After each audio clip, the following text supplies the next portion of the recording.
有东西要申报吗？开。没有。我觉得在监狱里最难受的是被控制。也许在外面你可以掌控一切，但是在这里我什么都不能做。这是我和我太太的画像，我用的是铅笔和软橡皮擦。我太太没有错过任何一次探访，只有2次，因为她去生产，还有带我的大女儿去做检查。饭菜都是由囚犯担任的厨房工人准备的。一旦他们有工作，就会得到实际的薪水，这是推动囚犯们在监狱里维持良好表现的东西之一。他们很有可能跟其他囚犯进行走私，在工作人员不知情的情况下互传东西。他们可以从任何你想象得到的地方取得这些东西，我们不会知道。不准在里面做这些东西。是的，长官。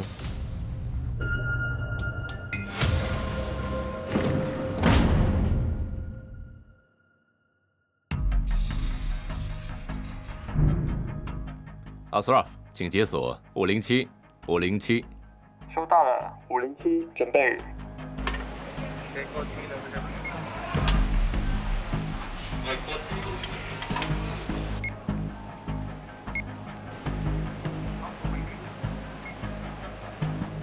当囚犯踏出牢房去上课，或是去进行休闲活动，我们都会先搜身。来，进行搜身。他们会脱掉衣服，我们会检查一遍，确保他们身体没有受伤。好，把裤子给我。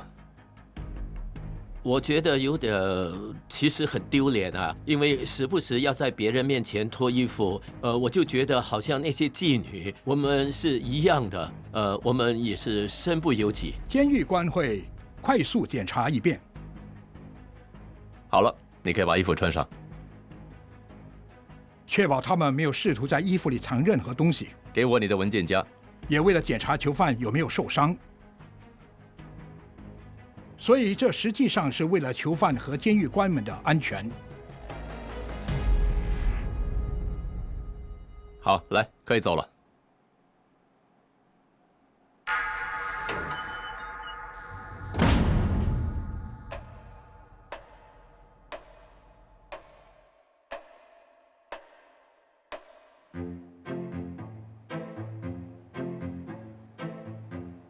嗨，大家好。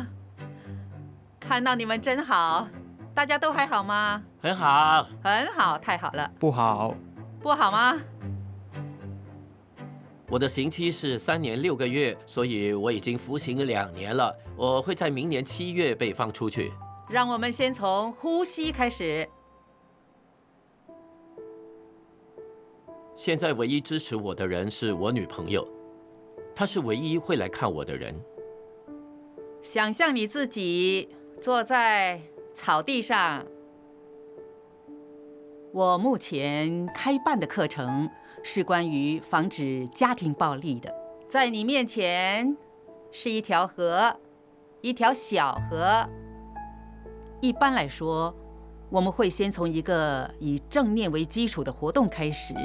基本上，这个活动是帮他们去解决反刍思维的问题。比如过度的想以前的事，或者担心未来。注意，这条河是什么样子的？冥想的时候，很多事情，比如过去的事、自责、愧疚，这些都会出现在我的脑子里。你听见什么声音？因为我们进来这里，就会和家人分离，长时间分开。像我，把女儿自己一个人，留在外面2年了，所以有一种愧疚感。为什么我不能做个好爸爸，在外面支持她、帮助她、指引她？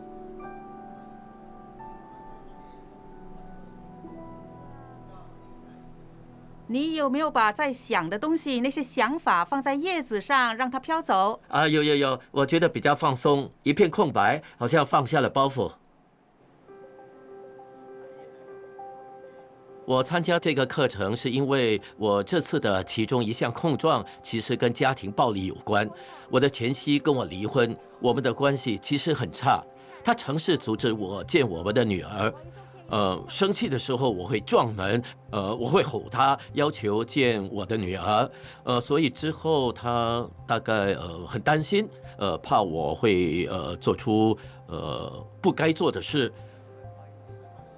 他其实帮助我反省很多事情，什么是对，什么是错。可能他也会让我反省我对我前妻的态度，也许有很多地方做错了，沟通上的问题，或是一些不对的事情，所以我想改变，应该由我开始啊。好的，今天就到此为止，我们下个星期再见好吗？大家请保重。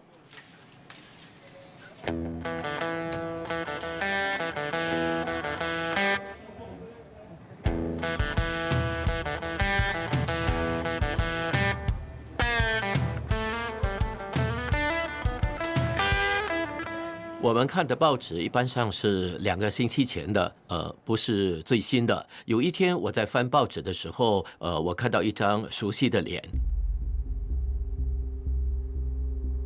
我看到的时候很震惊，我没办法相信那是我妈妈，所以我把报纸翻过去，我告诉自己我应该是看错了。我在7月的时候刚刚跟他联络，当我看到那份报纸的时候是10月，我告诉我自己不可能这么突然的。可是之后我把报纸翻回去，因为我真的很想确认，然后我看到我的名字，我知道真的是我妈妈。她在去年10月14号去世了，当下我马上走去一个角落，我忍不住哭了，放声哭了出来。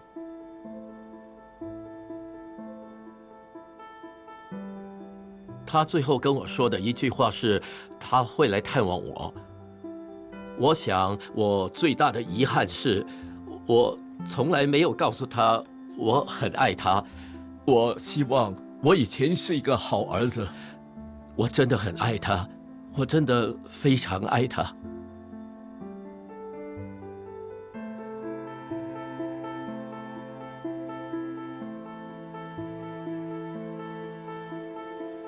我已经不能让时间回到过去，现在我只能告诉自己，为了他，我要改变，我要让他好好安息，我不想再令他失望了。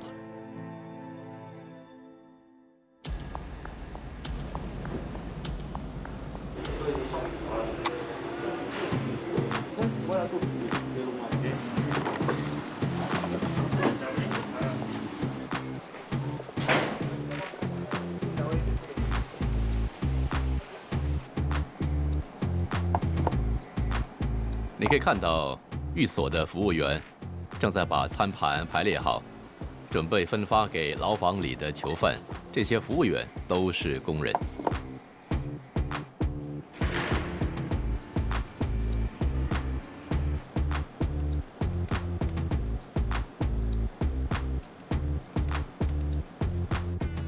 他们会有薪水，每2个星期发一次。薪水的一部分会拨到他们的储蓄，还有一部分他们可以用来买零食。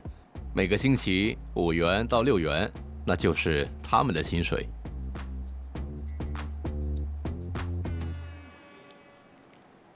这一袋就等于他们大约1个星期的薪水。好，你可以把它打开。你先检查一下，拿出你要的。因为我不能让你把全部收在牢房里，你拿一半，另一半放回袋子里，我们会收在办公室。我们不希望他们在牢房里储存太多物品，弄得像一个小型超级市场，因为那也会助长走私的行为。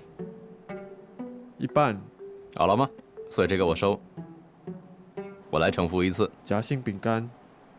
夹心饼干2包，是。蘑菇1包，蘑菇1包，肥皂1块，蜜糖饼干2包，燕麦饼干1包。好的，这些呢，我会收起来。不是所有的囚犯都是工人，所以呢，这些东西都很有价值。他们可以把这包东西给另一个囚犯，来换取其他东西。即使是药物，他们也可以用这些来进行交换。所以我们非常严格，对这一点特别留意。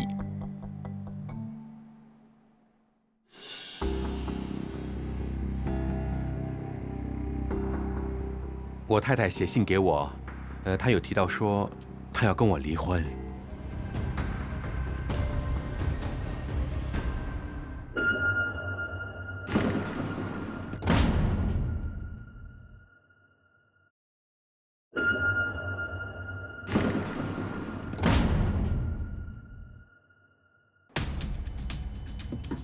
我的女儿总是很好奇，她想知道更多。爸爸，你在工作的地方会不会很凶啊？爸爸，你在监牢里有没有打犯人？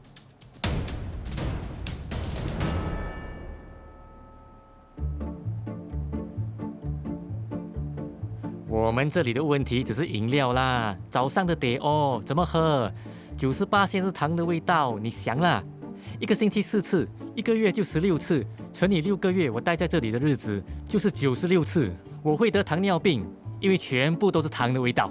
好，可是那个已经有糖了，对吗？对，那个糖。在最高警戒级别这里，大部分的个人监督员，平均有20名囚犯由我们管理。基本上，不管事务大小，囚犯有任何问题，都会去找他们的个人监督员。早上只要我一拿到得哦，我就发火了。那你怎么办呢？我尝试忍啦，往好的方面想，看怎样解决。我想明天去见主管，我看他会明白。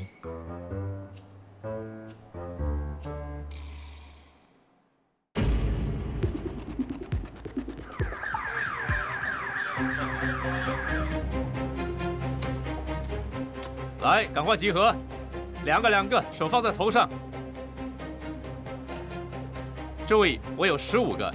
1、5，火星演习，现在疏散，手放在头上，手放在头上。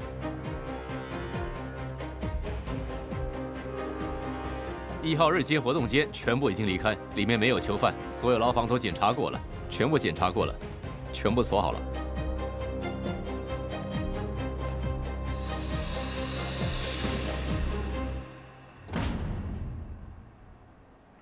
我们不只是开锁和把它们锁起来 ，LVSP， 我现在过去工作室，我们也有教课，我们帮他们搞活动。哎 ，Chief， 你好，我需要你的帮忙。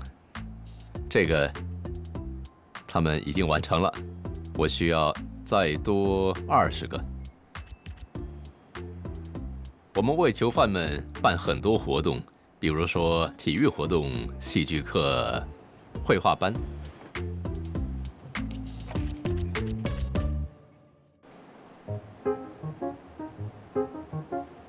大家下午好，我想大家来分享一下，你们画画的时候有什么感受？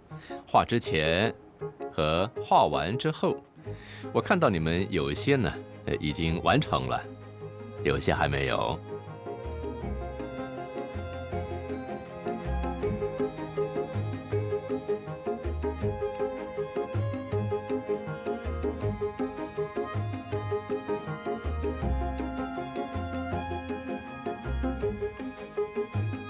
这个星期4就是我们完成这项作业的最后一个星期。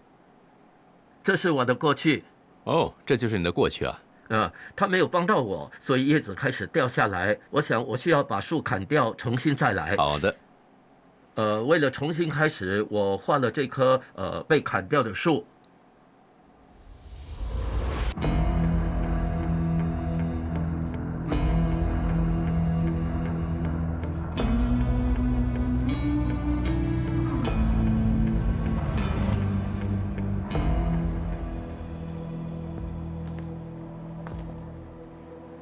这是我第4次坐牢。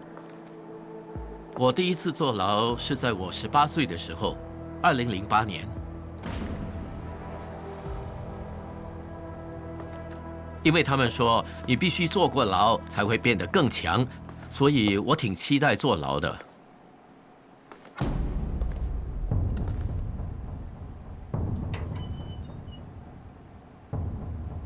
Bravo， 请解锁507号。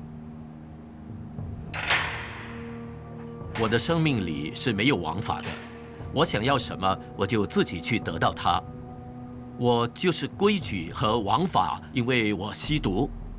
当我没有钱的时候，最容易的办法就是去偷。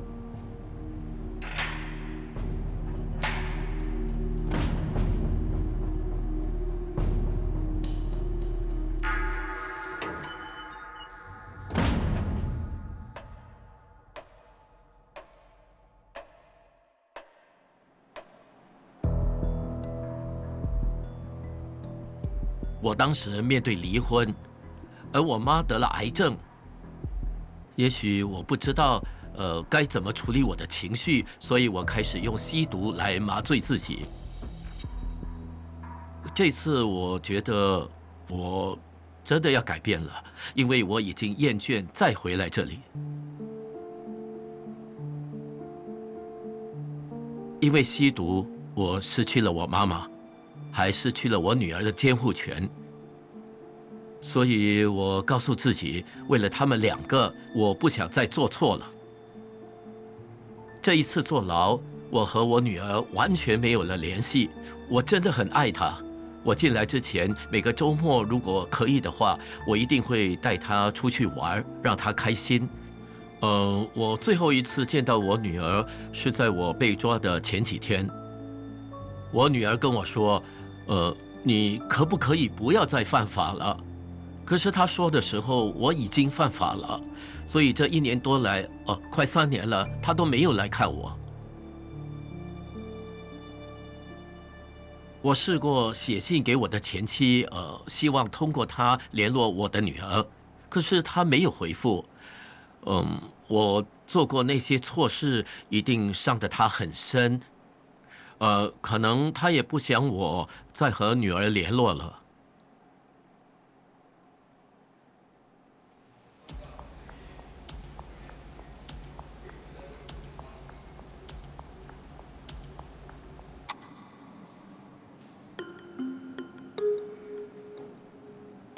我太太错过1次探访，再错过第2次探访。当她没有来看我的时候，我觉得很失望。乐圣的目标是加强他和家人的关系，基本上就是当一个父亲和丈夫。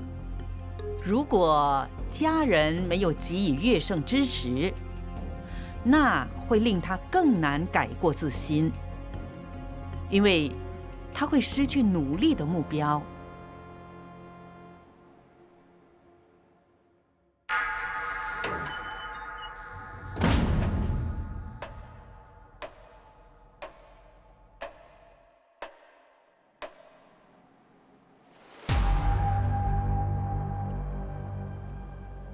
我太太写信给我，她有提到说她要跟我离婚。我当时呆住了，我不知道该怎么回答她。她不止这一次等我出狱，从2009年开始，她第1次怀孕的时候，我已经在监狱里。我只差1年多，你却这样，你要这样，倒不如在我刚被判坐牢就马上这样做。有时我会想，我太太是不是跟谁在一起了？我们是人，我们都需要有人关心。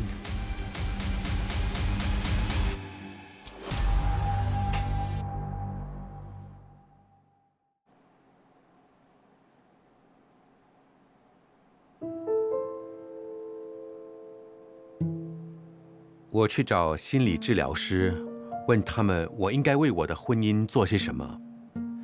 他们叫我拿一张纸，写下5样我希望从这段婚姻得到的东西，和5个我不想继续这段婚姻的理由。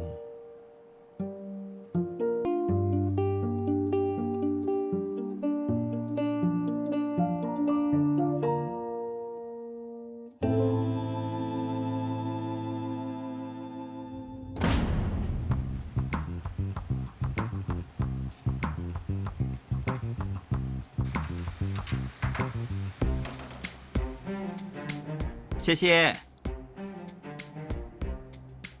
我们每天都会收到这个平板电脑，在5点的时候，每天我们只可以使用1个半小时。我们有这个叫做资讯中心的，每天我会查看有什么重要的新闻，之后我就看有没有人写信给我。最常写信给我的是我的女朋友。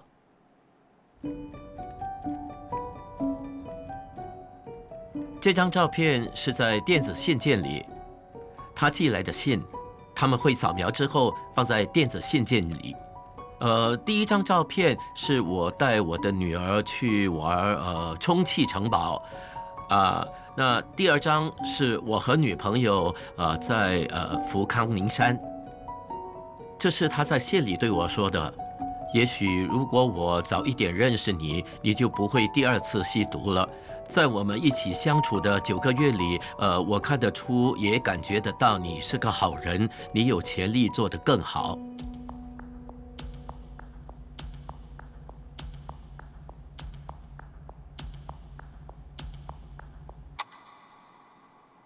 基本上我会看完我女朋友几天里写给我的信，然后才一次过回信。在一封电子信件里，我们最多可以写大约8000个字母，所以我会尽量用完这个限额，不会留下任何空间。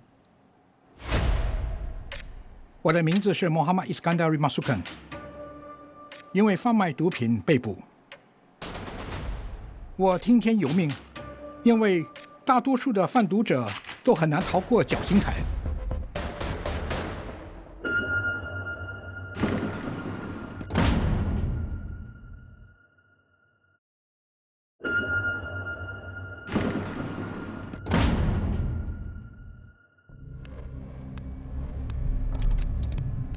我的名字是 Mohammad Iskandar Masukan， 今年41岁。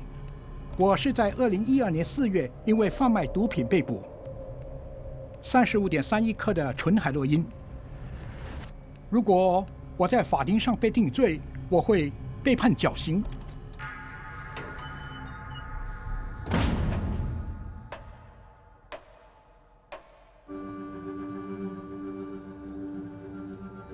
我真的很害怕。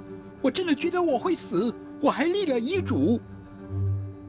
对我们来说是很大的打击，因为那时候我不知道该怎么告诉我的父母，他的罪名会被判死刑。伊斯干达是个好儿子，身为他妈妈，我真的没办法接受。作为一个妈妈，我很痛心这样的事情发生在我儿子身上。我妈妈，我妹妹。他们都做了最坏的打算。2015年1月，那是第1次的审判，一共8天，时间是不够的，所以2017年我们又进行了8天的审判。审判期间，我的代表律师很努力，他尝试提出合理的怀疑，希望法庭可以减刑，因为我告诉他。我不想上绞刑台。说真的，我很怕是不是会失去一个哥哥，我真的不知道该怎么办。我们只能祈祷，无论怎么样，我们都得一直祈祷，把希望寄托在我们的真主。我们也只能这样了。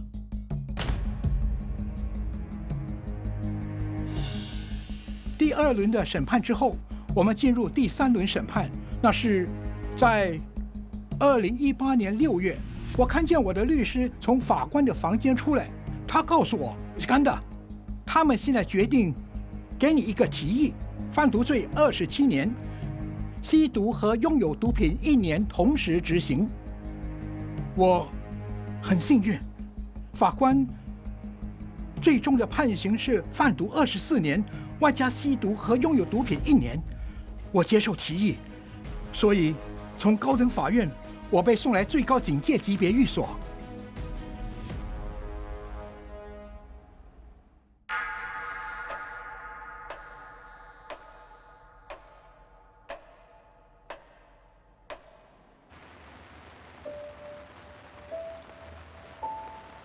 我们每个月有2次的视讯探访，我妈妈和妹妹每个月会轮流来看我，不管是晴天、雨天。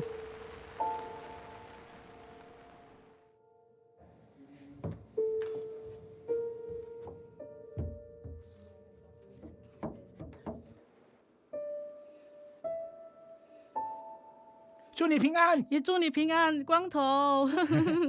你好嘛，马苏拉，我很好，妈你好嘛，好，很好。你们吃饱了吗？还没有，还没有吃啊，还没有吃，因为赶时间。妈吃饱了吗？妈还没有吃，等一下我带她去吃。我妈她不识字，不会写信给我。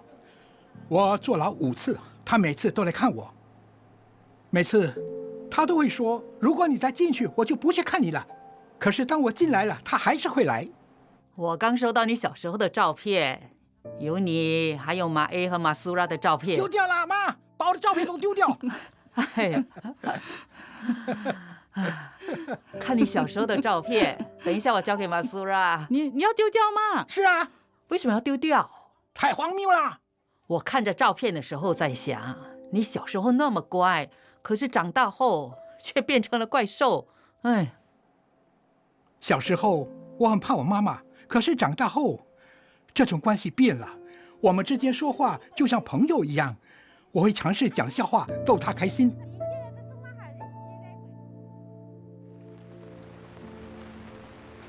我不想她一见到我就难过，所以我尽量不说一些会令她伤心的事情。对我们来说，25年和死刑比起来有很大的差别。他在这里等我们，我们每个月可以去看他，我们可以跟他聊天，可以听他说话。接下来的7年，我只希望他好好的。如果这是天意，我会继续照顾他，探望他，为他祈祷。生或死，我们都没办法预料，只要活着就好，活着就好。伊斯干达，你给我听好，不管你在里面学了什么，要好好记住，记住它，知道吗？以后放出来，你就要去做，你得要学以致用。重点不是要把他们关起来，而是帮他们准备好重返社会。如果家人不离不弃，对囚犯表现出支持和接受，他们有更大的机会不再犯法，远离毒品。再见，保重。再见，你也保重。他每次只会这样说。结束了，再见，再见。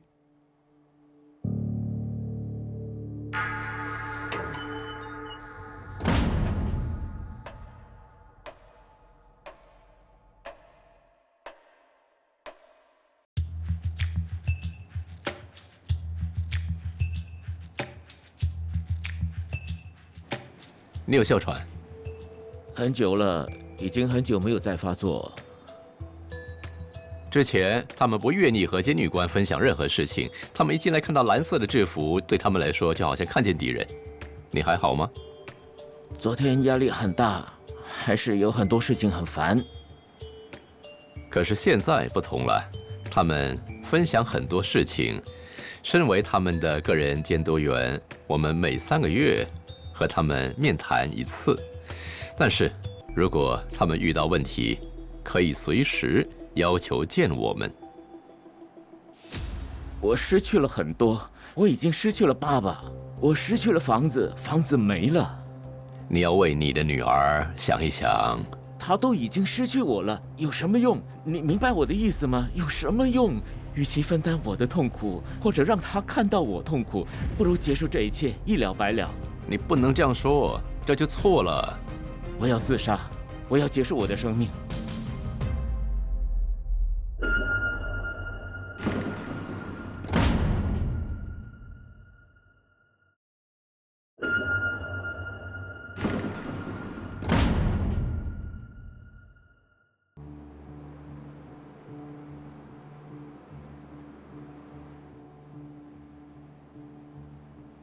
岳胜，你有视讯探访。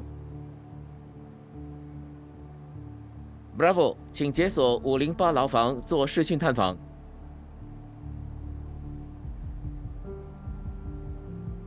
自从那天他说他想要离婚之后，我就觉得他应该不会再来了。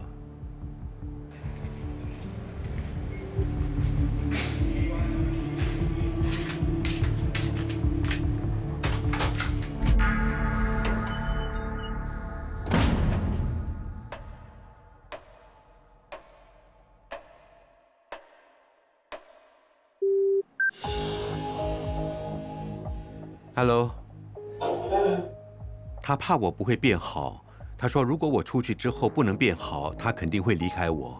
所以，这算是我最后的机会。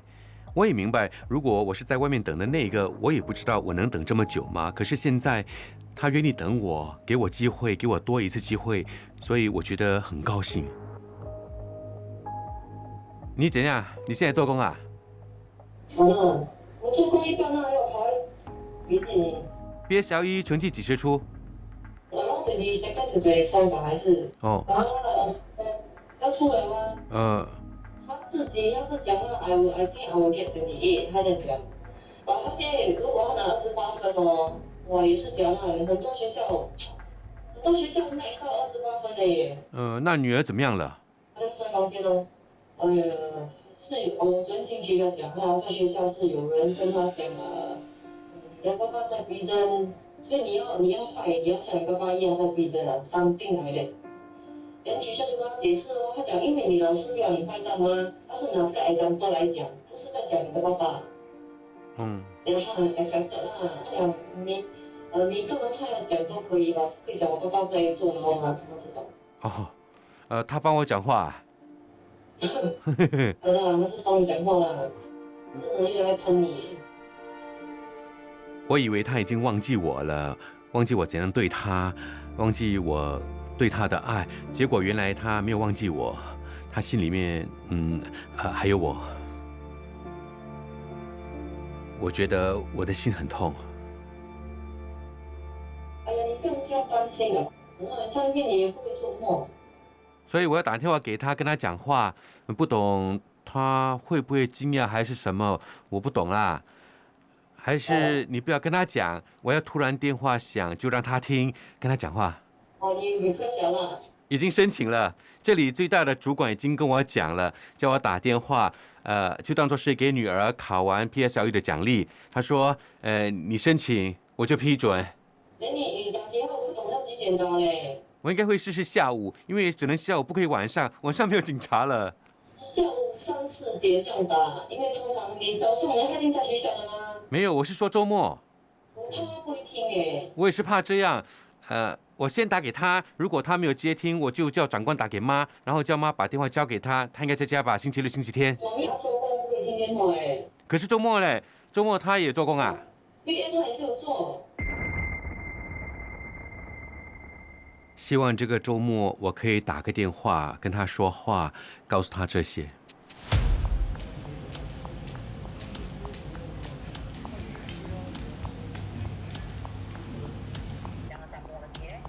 Jangan sambung dulu dia. Okey.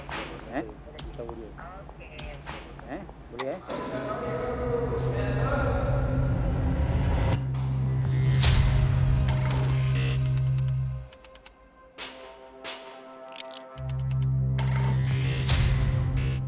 通常你怎么处理你的压力？我看书，还有做一点运动。昨天我也是觉得压力很大，不知道应该找谁。都是因为我不能给他父亲的爱，我不能在他身边，我不懂我能做些什么。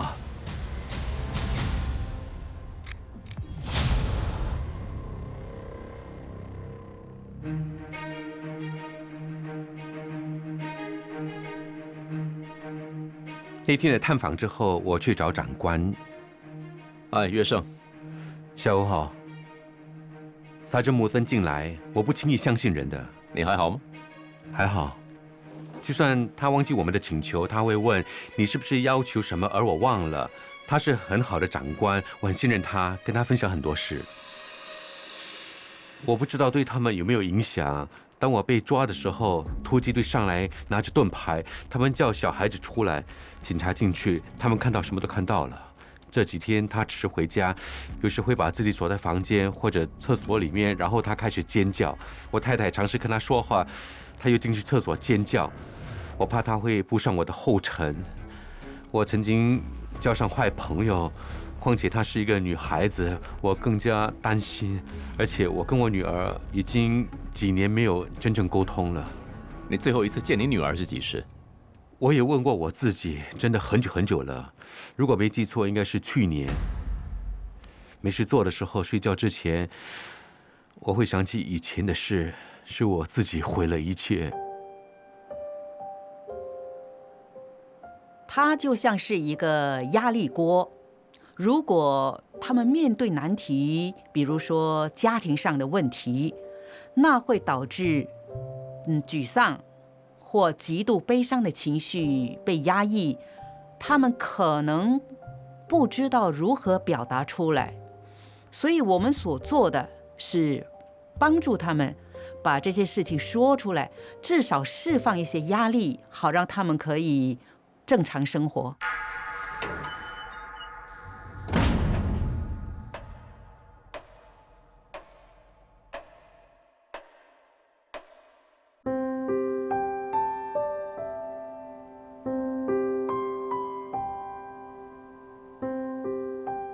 我父亲在2020年4月他的生日之前动了一次手术，然后他在2020年12月17日去世。2021年3月我进来坐牢。我父亲得的是第4期结肠癌，遗憾是有的，因为我很少跟我父亲说话。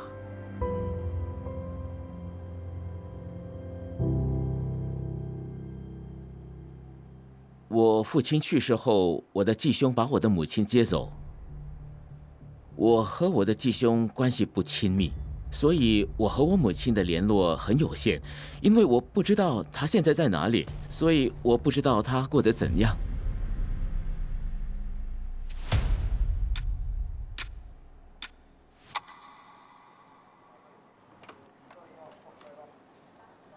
这里是视讯探访室，囚犯会坐在这里，通过这个屏幕就可以看到他们的家人。他们必须申请并获得批准才可以来探望，基本上有年龄限制，必须是21岁或以上，那他们就可以成为主要的持卡人。持卡人的意思是，探望卡是发给那一位家庭成员，每一个囚犯只有1张卡。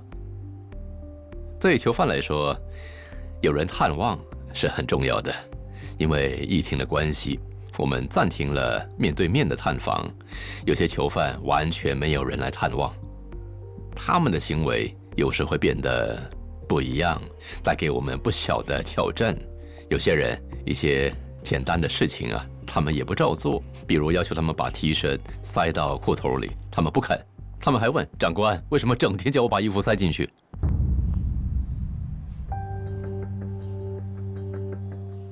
这是一间单人的牢房，那种孤独感就是当你无法表达自己，当你想要找人谈话的时候，这里没人，你可以拿起电话就问你好吗？你会把这些当作是理所当然的，直到你进来这里。如果你要有人来探望，你需要有一个持卡人，至少要21岁。我女儿才12岁，我还在等我的朋友或者表弟来看我，但是不知道会是几时啊。没有人来探望，心里很难受。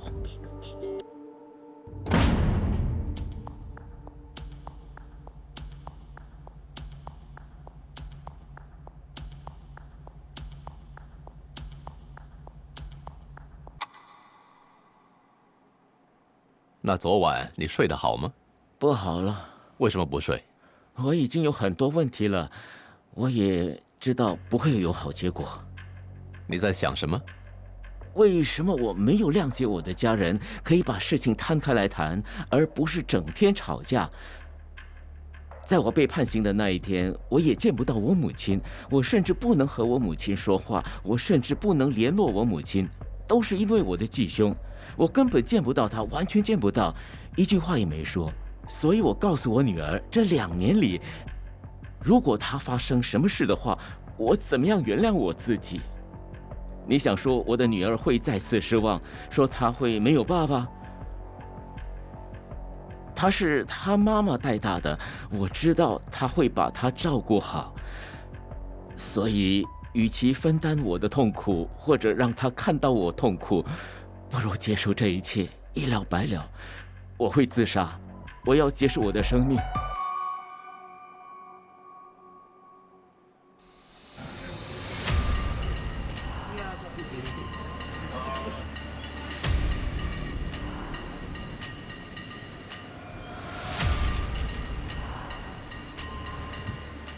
喂，早安，我找Rashida女士。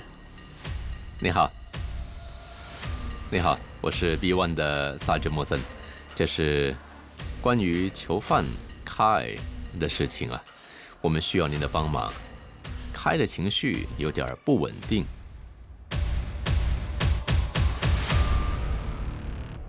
一般上，当关系到囚犯的安全时，我们的监狱官会先做出反应。如果他们需要援助，我们心理治疗师就会提供支援。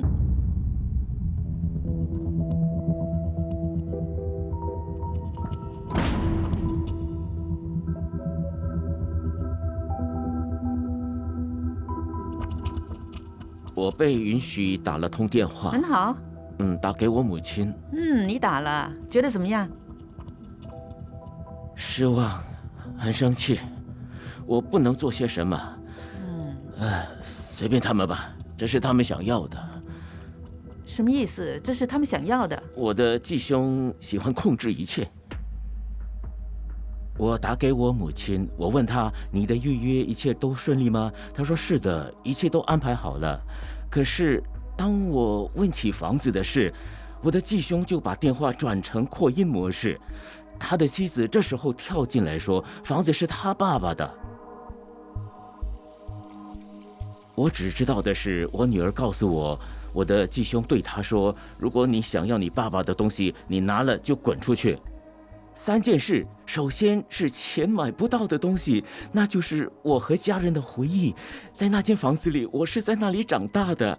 那通10分钟的电话白白浪费掉了。我担心的是，我得从头开始。我被打回原形了。我有个女儿，很快就会和我一起生活。如果我没有地方住，那我要怎样带大我的女儿呢？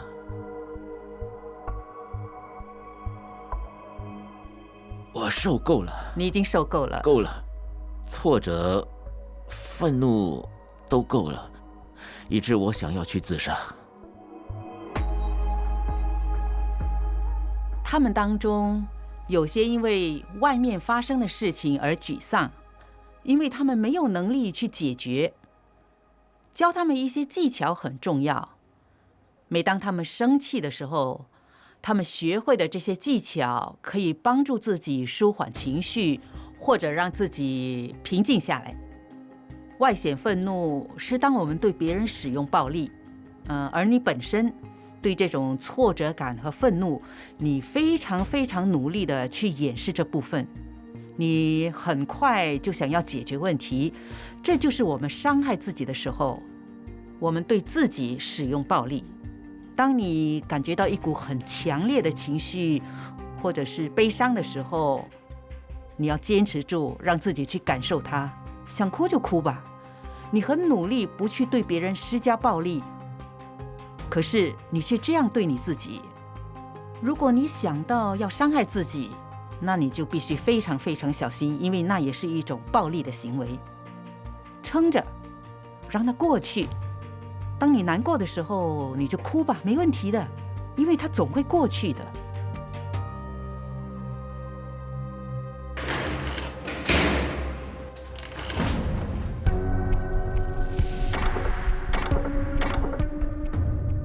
只是一件很小的事，我的房里需要小小的一个挂钩，双面胶不粘了，所以掉下来。我找一位长官帮忙，可是第2天他当什么都没有发生过一样。不要放在心上，好不好？1次2次就算了，可是3次4次他都没有帮我，我很生气，真的很生气。最糟的情况是，要是我打了他。